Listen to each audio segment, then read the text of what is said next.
प्रिय मित्रों, जय मसीह की।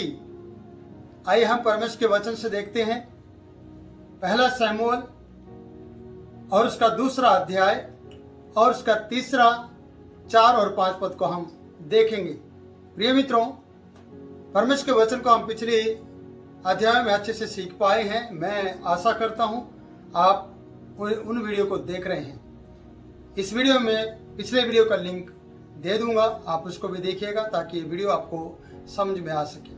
मैं उस हन्ना की बात करता हूं जो पेनिन्ना के द्वारा सताई गई है, जिस हन्ना को बहुत से ताने मारे गए हैं, उसी हन्ना की हम बात करते हैं।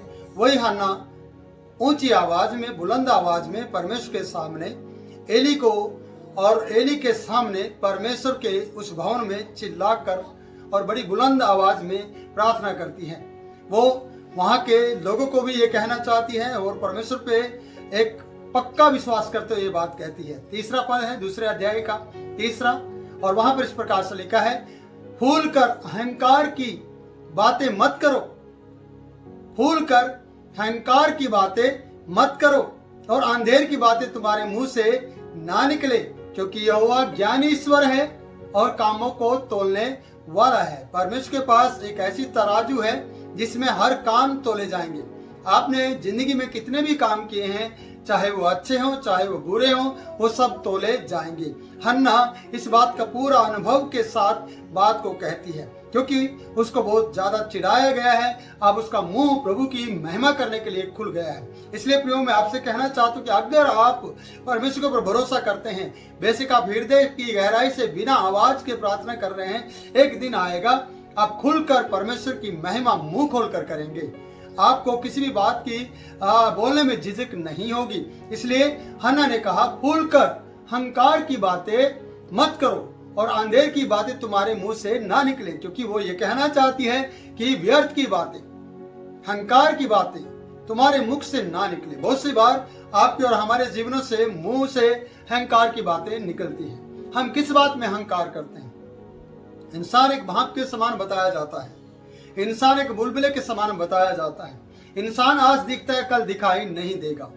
बहुत सी बातों में वो घमंड करता है इंसान, लेकिन उसका घमंड का कोई भी ऐसा चिन्ह नहीं है कि वो बना रह सकता है। ऐसे दुनिया में बहुत से महान लोग आए जिन्होंने बहुत लंबी जिंदगी जीने की कोशिश की, लेकिन वो जी नहीं पाए। वो अपनी ताकतों पर भरोसा करके, अपने पैसे पर भरोसा करके जीना चाह रहे थे, लेकिन वो जी नहीं पाए। आज हन्ना आपको ये सिखाना चाहती है, हम सबको ये सिखाना चाहती है, क्योंकि उसके साथ जो बीता था, जो से ताने लगे थे, जो से चिढ़ाया गया था, वो उस बात का अनुभव करके, उस बात को जानते हुए ये कहना चाहती है। वहां पर पेनिन्ना भी सुन रही होगी, अल्काना भी सुन रहा होगा, उसके बच्चे भी, और साथ में एली भी, और आराधना में आराधना करने वाले लोग भी आराधनालय में सुन रहे होंगे। उन सबको कह रही है, फूल कर अहंकार की बातें मत करो। आज अगर सेवक आपसे कहे कि आप अहंकार की बातें मत करो, आपको चिढ़ लगेगी और आप गुस्सा मान जाएंगे। और यहाँ पर हन्ना कह रही है। हन्ना के दूसरे अध्याय से आप सीख सकते हैं कि उसकी प्रार्थना किस प्रकार से है। और ये प्रार्थना आप प्रभु से नहीं है, अब ये लोगों को बता रही है। ये प्रार्थना गवाही भी दिखती है। ये प्रार्थना नहीं है, उससे भी बढ़कर है कि वो अपना अनुभव और अपने उस बात को बता रही कि परमेश्वर क्या है। इसलिए कहता है कि क्योंकि यहोवा ज्ञानी है। अगर आप अहंकार की बातें करते हैं, अगर आप उल्टी सीधी बातें करते हैं, तो याद रखना परमेश्वर को वो ज्ञान है आपके प्रति, आपके चाल चलन के प्रति परमेश्वर को पूरा मालूम है, उससे कोई भी बात छुपी नहीं है। इसलिए कहता है क्योंकि यहोवा ज्ञानी है, इसलिए अहंकार की बातें मत कहो, तुम्हारे मुंह से अंधेरे की बातें ना निकले। अंधेर की बातें, अंधेर करने वाली बातें, किसी के दिया बुझाने वाली बातें, किसी के घर के चिराग को खत्म करने वाली बातें, किसी के मनोबल को तोड़ने वाली बातें, किसी के प्रति चुगली करने वाली बातें, कब तक हम अंधेर की बातें मुंह से निकालते रहेंगे? प्रियो, हन्ना कह रही है कि आप अंधेर की बातें अपने मुख से ना निकालें, क्योंकि यहोवा ज्ञानी है और हमारे कामों को तोलने वाला है। याद रखना, पेनिन्ना के काम तोले जाएंगे, क्योंकि उसने बड़े ताने मार मार कर ये तक कहा कि यहोवा ने इसकी खोक बंद कर रखी है। हाँ, परमेश्वर इसकी खोक बंद कर रखी थी, लेकिन परमेश्वर खोलने की ताकत भी रखता है। अगर वो बंद करता है तो खोलने की ताकत भी रखता है। मेरे प्रियो, अगर आज किसी को भी इस तरीके से बच्चे नहीं हुए अब तक, तो इसका मतलब ये नहीं है कि कभी नहीं होंगे, होंगे, क्योंकि वो परमेश्वर है।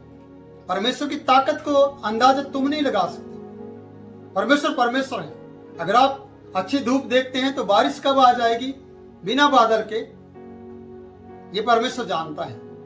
इसलिए कभी भी अंधेर की बातें ना करें और आपके मुख से ना निकले। मैं परमेश्वर का दास आपको ये बताना चाहता हूं प्रियो कि ये तीसरा पद आपको ये सिखाता है कि आपके हृदय में अहंकार की बातें ना हो, अंधेर की बातें तुम्हारे मुंह से ना निकले।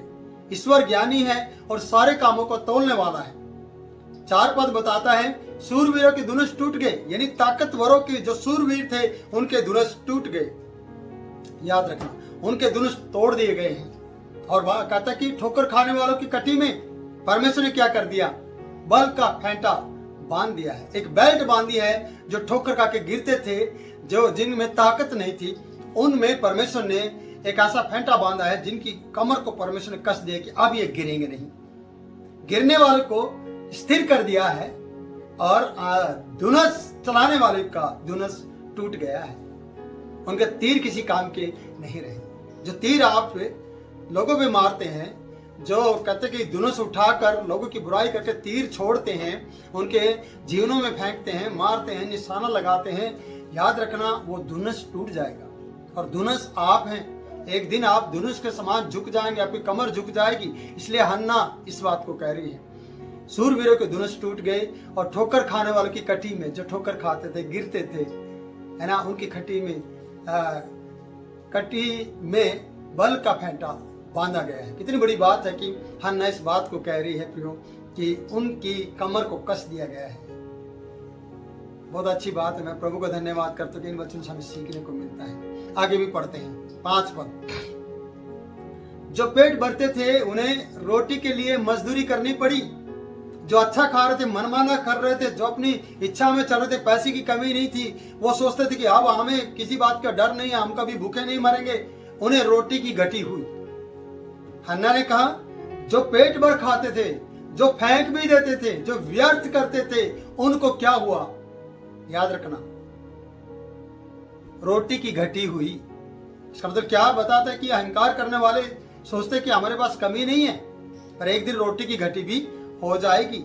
जो पेट भर खाते थे उन्हें रोटी की लिए मजदूरी करनी पड़ी। कितनी बड़ी बात है कि उन्हें रोटी के लिए मजदूरी करनी पड़ेगा। पहले वो मजदूर लगाते थे अपने घर में, कंपनी में, फैक्ट्री में। एक दिन वो किसी के यहाँ मजदूरी करेंगे, कारण सिर्फ घमंड की बातें करने से, अंधेर की बातें करने से उनके काम तोले गए और परमेश्वर की नजर में वो हल्के पाए गए। समझना मेरे प्रिय, कितनी बड़ी बात है। अगले का है उन्हें मजदूरी करनी पड़ी और वो भूखे थे। कहते कि जो पेट भरते थे उन्हें रोटी के लिए मजदूरी करनी पड़ी, और जो भूखे थे फिर वो भूखे नहीं रहे। कितनी बड़ी बात है।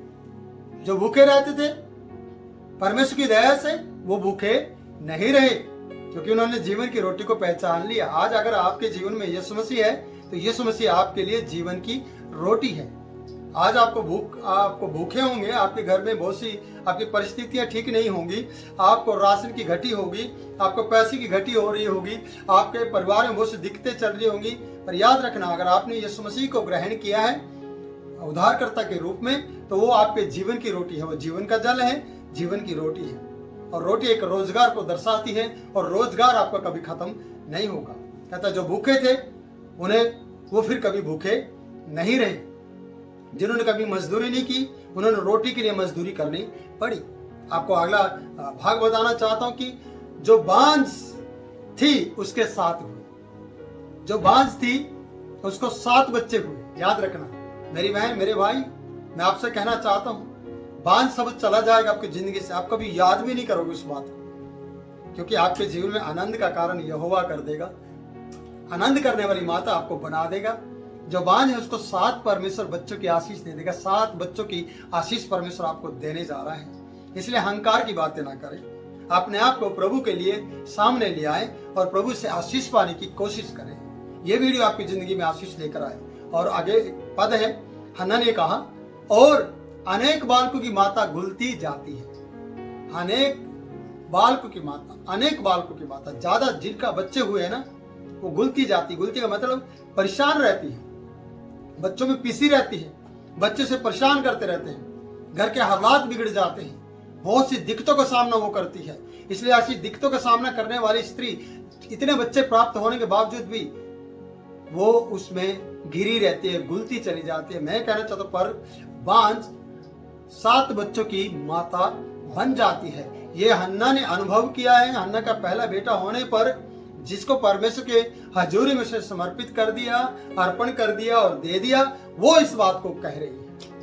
कितनी बड़ी बात है कि प्रियो, इस वचन से आपको सीखने को मिलता है कि आप घमंड से दूर रहें, क्योंकि नीति वचन में 18 का 12 पद में हम ये देखते हैं प्रियो कि नाश होने से पहले घमंड और महिमा से पहले नम्रता आती है। नम्रता से पहले महिमा से पहले नम्रता आती है, वचन में ये लिखा है। मैं आपसे कहना चाहता हूँ कि हन्ना के जीवन में कभी घमंड नहीं था, क्योंकि उसके पास बच्चे नहीं थे।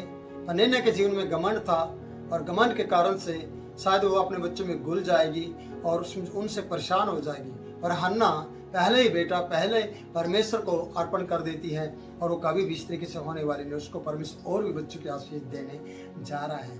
प्रभु के प्रिय लोगों, आप मुझे देखते हैं, मैं आपको बहुतायत से भविष्य के नाम में आशीष देता हूँ, और फिर मिलूंगा नई वीडियो में नए वचन के साथ। और आप मेरे लिए तब तक के लिए प्रार्थना करें, मैं भी आपके लिए उस वक्त के लिए प्रार्थना करता रहूँगा कि फिर मिलकर हम प्रभु की महिमा करें। मैं परमेश्वर का दास आपसे विदा लेता हूँ और आपको जय मसीह की बोलता हूँ। गुड बाय, जय मसीह की। प्रभु आपको बहुत ऐसे आशीष दे। God bless you.